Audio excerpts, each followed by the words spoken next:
Imaginez vivre avec le poids d'un secret qui pourrait ébranler un pays, en même temps, savoir que ce secret pourrait être la raison de votre mort. C'était la réalité des témoins liés à l'assassinat de John F. Kennedy, le président des États-Unis dont la mort, en 1963, a déclenché l'un des plus grands mystères du siècle. Et, à mesure que l'enquête avançait, une série de morts et de disparitions mystérieuses a commencé à se produire parmi ceux qui en savaient trop. Coïncidence? Ou une stratégie pour effacer toute trace d'une vérité gênante? Dans cette vidéo, nous allons au-delà des faits concernant l'assassinat de JFK. Nous plongeons dans une toile sombre de suspicions et de coïncidences fatales, explorant ce qui semble être un schéma de silence qui traverse les décennies. Comment est-il possible que tant de témoins aient connu le même destin tragique? Quelle force se cachait derrière ces coïncidences effrayantes? Préparez-vous à plonger dans une réalité où pouvoir et peur se mêlent. En comprenant le schéma d'intimidation et de violence qui entoure l'affaire, nous pouvons remettre en question les limites éthiques des influences occultes qui impactent des vies. Après tout, jusqu'où va le contrôle de la vérité et de la liberté individuelle? L'année était 1963, et les États-Unis traversaient l'une des périodes les plus turbulentes de leur histoire.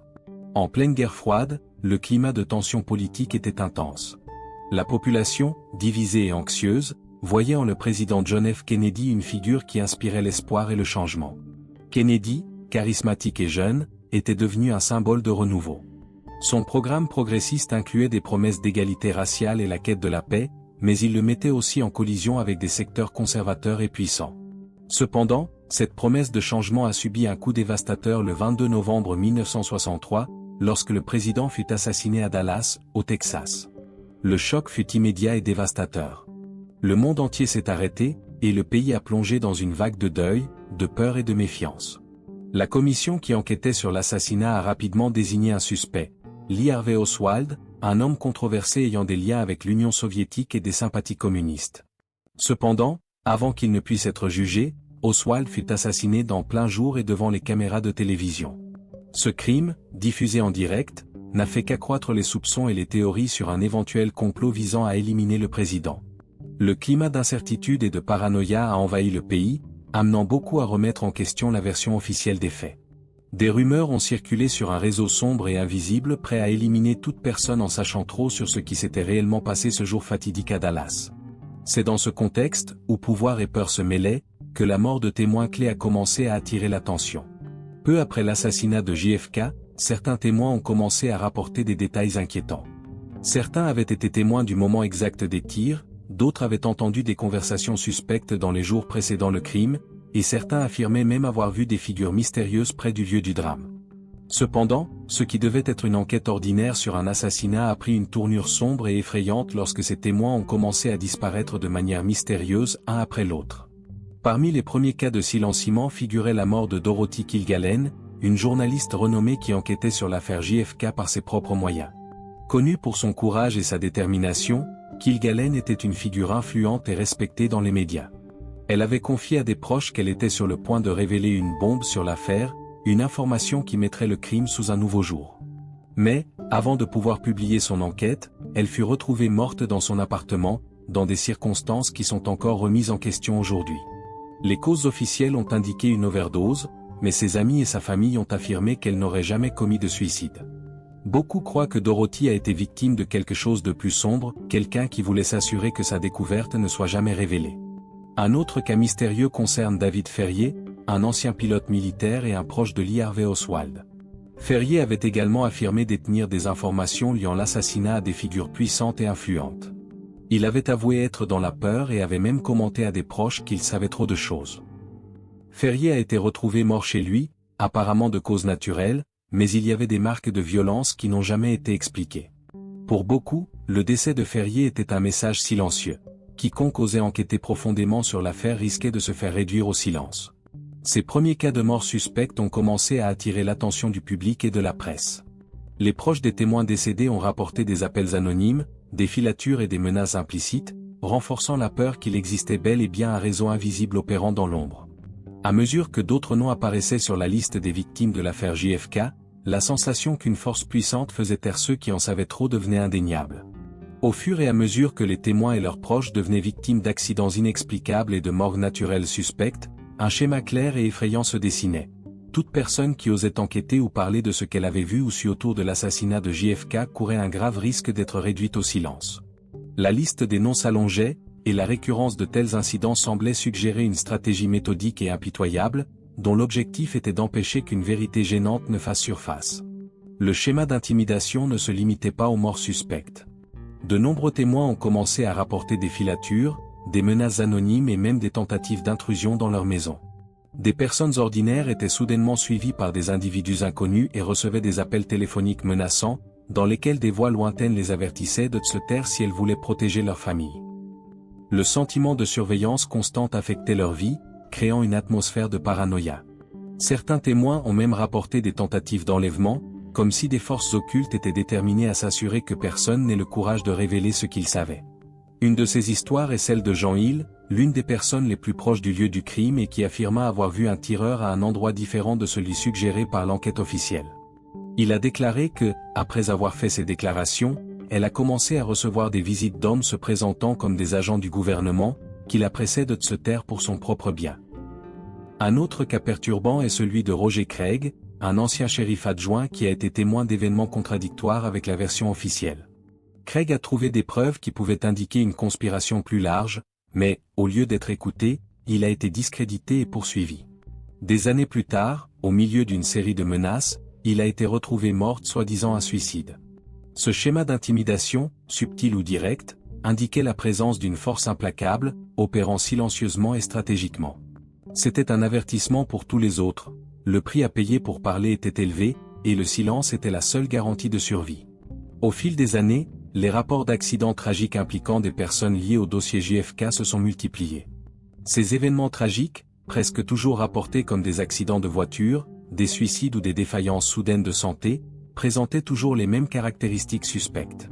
Chaque nouveau décès, loin de sembler une simple coïncidence, renforçait la peur d'un réseau de pouvoir agissant pour éliminer tout lien dangereux avec la vérité. Un cas emblématique fut celui de Gary Underhill, un ancien agent de la CIA qui affirmait avoir connaissance d'une possible conspiration interne ayant conduit à l'assassinat de Kennedy. Peu de temps après avoir confié à des amis proches qu'il savait trop de choses, Underhill fut retrouvé mort dans son appartement, une balle dans la tête. La mort fut rapidement classée comme un suicide, mais les proches d'Underhill doutèrent de la version officielle. Pour eux, il n'aurait jamais mis fin à ses jours, il était sur le point de révéler des informations explosives sur l'affaire. Le détail le plus étrange ? L'arme était positionnée d'une manière peu probable pour un suicide, renforçant la suspicion qu'une manipulation de la scène de crime avait eu lieu. Un autre accident suspect fut celui de Lee Bowers, un employé des chemins de fer qui avait été témoin d'activités suspectes derrière le Grassy Knoll le jour de l'assassinat. Bowers avait rapporté avoir vu des hommes en position stratégique et des mouvements qui semblaient indiquer une préparation pour l'événement. Peu de temps après avoir révélé ces informations, Bowers mourut dans un accident de voiture fatal sur une route déserte.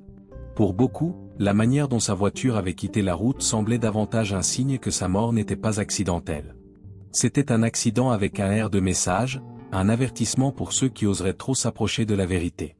Ces accidents tragiques et décès soudains, qui ont frappé des personnes détenant des informations cruciales sur l'affaire, sont devenus un schéma indéniable.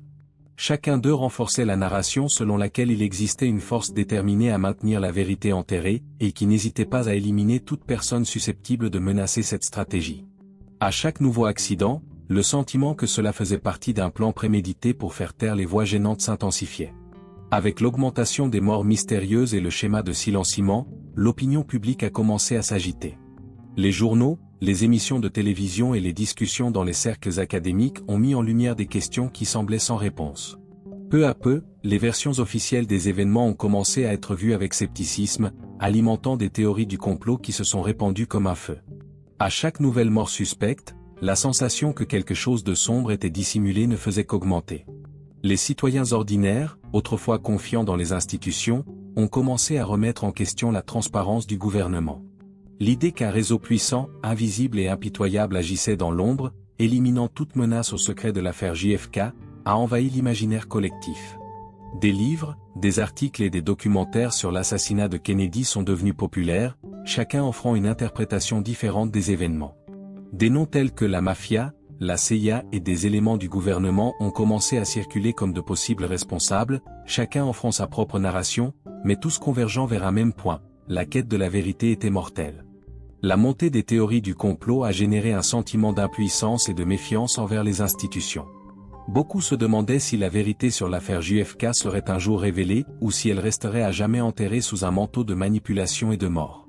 Le public a commencé à voir l'affaire non seulement comme l'assassinat d'un président, mais comme un exemple sombre des limites éthiques du pouvoir et de l'influence, surtout lorsqu'ils sont utilisés pour maintenir des secrets à tout prix. Ainsi, l'histoire de Kennedy est devenue un symbole de la lutte entre la vérité et les forces prêtes à la sacrifier. Au fur et à mesure que l'affaire JFK se déroulait, le schéma d'intimidation et les silenciements ne se sont pas limités aux figures directement liées à l'enquête, mais se sont étendus au-delà de celle-ci, créant un climat de peur et de méfiance dans les décennies suivantes. L'héritage des morts suspectes et des manœuvres pour effacer toute preuve de la conspiration a instauré une culture du silence, non seulement en ce qui concerne ce cas spécifique, mais aussi en ce qui concerne tous les sujets où des intérêts puissants étaient en jeu. Cela a été particulièrement évident dans la politique et les enquêtes subséquentes qui ont touché des thèmes sensibles de l'histoire américaine. Dans les années qui ont suivi, d'autres meurtres, comme ceux de Martin Luther King Jr. et de Robert F. Kennedy, ont également suscité des doutes sur les circonstances de leur mort. Le manque de clarté et l'impression persistante que les coupables étaient protégés n'ont fait qu'accentuer la sensation qu'en Amérique, certaines vérités ne seraient jamais connues. Si elles l'étaient, leurs divulgateurs feraient face à de graves conséquences. Plus que cela, l'assassinat de JFK et les morts mystérieuses de témoins ont façonné une culture de la peur autour de la vérité. Pendant des années, la crainte de représailles a fait taire ceux qui possédaient des informations précieuses, créant une vague d'autocensure. Le pays tout entier semblait vivre sous l'ombre d'une intimidation invisible, où ceux qui s'opposaient au pouvoir risquaient de payer de leur vie ou, au minimum, de leur liberté. Cette peur a généré un isolement entre les gens, où beaucoup ont commencé à intérioriser la crainte de remettre en question le système. Le pouvoir des élites, des institutions et des groupes d'intérêt semblait plus fort que la vérité, et le résultat en a été une société où le silence est devenu une stratégie de survie. La leçon que l'affaire JFK a laissée était claire, la vérité, aussi vitale soit-elle, n'est pas toujours la priorité lorsqu'il s'agit de préserver le pouvoir. Et la conséquence de cela est un héritage de peur qui perdure encore aujourd'hui.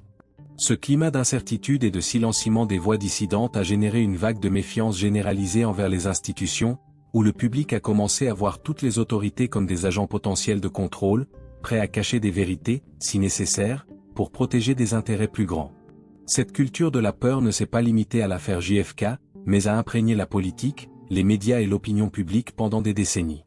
L'assassinat de JFK et le silençage subséquent des témoins qui ont cherché à révéler la vérité nous montrent quelque chose de très profond sur les limites du pouvoir et de l'influence. L'histoire de Kennedy, marquée par une énigme sombre de mort et d'intimidation, sert d'avertissement sur ce qui se passe lorsque le pouvoir se considère au-dessus de toute éthique ou responsabilité. Ce qui a commencé comme une tragédie politique s'est rapidement transformé en un exercice de contrôle non seulement sur le récit public, mais aussi sur les personnes prêtes à se battre pour obtenir des réponses. Le fait que, dans de nombreux cas, ces témoins n'aient pas seulement été ignorés, mais silencieux de manière aussi définitive, révèle un aspect perturbant du pouvoir. La leçon qui reste est claire, la vérité peut être une menace pour le pouvoir. Lorsque des intérêts puissants estiment que leur position est en danger, la manipulation des informations et le silençage des voix dissidentes sont des stratégies utilisées pour protéger cette position.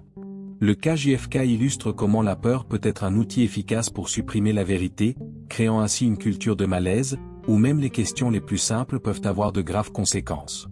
L'éthique est souvent la première victime lorsque ceux qui détiennent le pouvoir cherchent à préserver leurs propres intérêts. Cependant, le cas JFK nous enseigne également l'importance de la quête incessante de la vérité, malgré le prix à payer. Les enquêtes indépendantes, les livres, les films et les journalistes qui ont persisté à remettre en question le récit officiel, bien qu'ils aient souvent été ridiculisés ou menacés, jouent un rôle vital dans la préservation de la mémoire historique et la promotion de la transparence. L'histoire de JFK est sans aucun doute l'une des plus complexes et des plus difficiles de l'histoire américaine, mais elle nous rappelle également que la quête de la vérité ne doit jamais être réduite au silence, quel qu'en soit le prix. L'héritage de l'affaire, donc, ne porte pas seulement sur l'assassinat d'un président, mais sur les forces invisibles qui façonnent l'histoire et les sociétés. Elle nous fait réfléchir sur la façon dont le pouvoir, lorsqu'il n'est pas contrôlé, peut corrompre les institutions créées pour le protéger. Dans un monde où le contrôle du récit et la manipulation de l'information sont plus prévalents que jamais, l'affaire JFK reste un exemple frappant de la manière dont le pouvoir peut déformer la réalité et réduire la vérité au silence au nom d'intérêts plus grands. L'écho du silence mortel résonnera longtemps, nous rappelant l'importance de remettre en question, d'enquêter et de ne jamais permettre au pouvoir de l'emporter sur la vérité.